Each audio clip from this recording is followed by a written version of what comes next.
Hey guys, I just got back from working out at the gym and came home and watched Ann do her video. And instead of this month doing a demo session on somebody, I thought it might be more interesting to give you guys something you can do on your own or you can give to your clients, which is a demo session on the abdominal muscles. Because as we've said many times before, so many people are in flexion all the time coming forward, and now we just learned some really great back work to really lengthen out the back and help pull the tissues down and to integrate them to create that sense of lift. And one of the things that really causes flexion, especially if you're people that are a little bit more athletic, is that they're training their abs to be short. And it's not just sitting at a desk, you know, with tight hip flexors and tight shoulders. It's actually going into a gym. And I noticed that tonight. I was watching everybody do all these amazing, you know, meathead abdominal exercises, you know, like old school bodybuilding stuff that's still so prevalent. You know, everybody's in there doing their crunches, and they're doing their Roman chair pull-ups, and they're doing their V-ups, and they're doing all these planks, you know, and just kind of like makes me cringe because I see what they're setting these people up for. And so let me back up by saying, you know, a little bit about your abdominal muscles. Yes, they do this motion, and you can get really strong at that. But like I've said, especially if you guys take our structural dynamics class, we talk about this so much because the abdominals are really rotators, and they really don't kick in until I'm leaning backwards, right? So if I need to do this motion, gravity gives that to me for free. So why would I want to be really strong at doing this when in real life I never go do this, or even really this motion, or God forbid, I want to be really strong at being stuck in one plane like this, or I might go down on my elbows, which is tough, but still in real life, what am I teaching my body to do? I'm teaching it to do something that's pretty dysfunctional and to be really strong at it. So what I like to do is I would just want to show you guys a couple exercises that I do myself personally often, and also show these to clients to really help them to get out of this dysfunctional ab issue. These are all exercises I learned at the Gray Institute, like that's why I always promote them if you guys want to learn advanced stuff and how the body really works.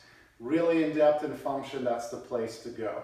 So I just wanted to show you what I do real quick is just some standing extensions. One thing you can do is just stand on one foot and kind of toe touch it behind you and just drive your shoulders back, right? And that's really lengthening out the abdominal muscles and really engaging them as I go back. Now, if I want to see how stable I am, I can pick one foot up, keep it right here and not move it, and then drive my shoulders back.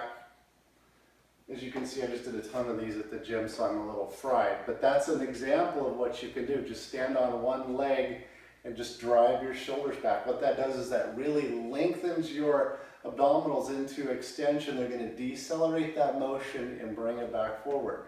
There's other variations of this you guys will learn in the structural dynamics class, but I just want to give you something real quick that you can just get that going. Now, if you guys really want a great workout, if you're in a really awesome workout and you love doing planks and yoga, Ann's going to come in here and do some functional planks. I'm going to guide her through this real quick.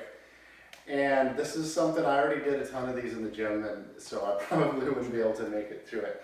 So what these functional planks are is, yes, you will start out in a plank position, but we're going to be using our arms and hands as drivers as well as our feet and legs to go through all three planes of motion.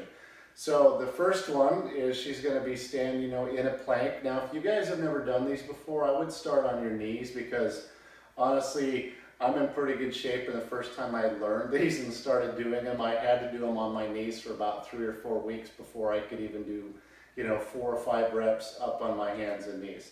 But what we're going to do is we're going to start out with the hands like this, and you're going to kind of reach behind you and forward and really push your pelvis down for the floor and then your butt to the sky, and you're going to drive that motion while you're in the plank. And then next you're going to go sideways, where you're really trying to get your elbow all the way into your side and reach across. All of this while you're in a plank, and then you're going to reach like this with your hands to go into transverse plane motion. Then of course, after you do that on both sides, you're going to switch right into doing that with your legs. So you would bring your knee to your chest and come forward and then push all the way back and arching your back and looking up like that. And then you would take your foot side to side like this in your plank and reaching it all the way across and all the way out to the side. And then for transverse plane, we're going to just bring it all the way in and then rotate all the way around. And Anne is going to demonstrate this for us for just a moment. So I'm going to back up and get out of her way so you can see us both. So she's going to start out here and do really well. She's going to bring her butt down just a little bit to try and get a good planky position. Now she's going to take her right hand and reach behind, up, and then down and drive her butt towards the ceiling and reach all the way up. She's doing a really, really good job here. So that would be, right, some sagittal plane. Now, Anne, let's run you into the frontal plane now. So you can see how she's going side to side, and keep this a little flatter if you can. Side to side motion, really driving that elbow down to her hip and reaching all the way across. This is so hard to do. And then she's going to do transverse plane where she reaches across. And reach a little bit more if you can all the way up here. Good. And then all the way around. You're doing wonderful. She is cheating a little bit with her butt up, but that's pretty great because it's hard. All right, so now we're going to move into the legs. So Anne, just bring your knee into your chest and look down. Reach all the way up and in and up. There you go. So there we are. Now she's going to keep it and go into the frontal plane. So she's keeping her foot about butt height, driving it as far as she can this way and then over to the side. Outstanding here. And then you guys are going to try this. Try it on your knees the first time because it's brutal. So she's really driving her knee across and then all the way around, really getting a really great transverse plane motion there. Thank you, dear. Well done. Yeah, and she's super strong and fit, and that takes a toll on you. So give that a shot. Start out on your hands and knees to do it. In fact, I saw one of my friends at the gym yesterday. I worked on him before his back surgery. And this is one of those guys who grabs, 100-pound kettlebells and walks them, does the farmer's carry, and then he was carrying a big weight over his head, up and down the gym. And I was like, hey man, that's great, but can I show you some functional stuff for your abs so we can keep your back from getting blown out again?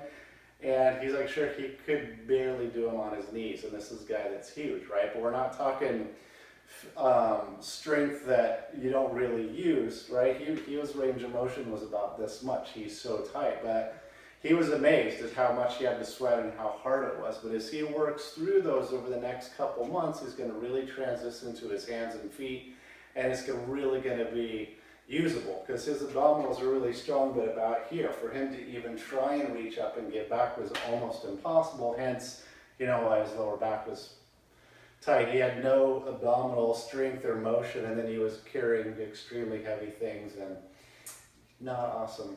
Yeah. For the body to do that stuff. Anyway, that's another story for another day because I love lifting weights and resistance training.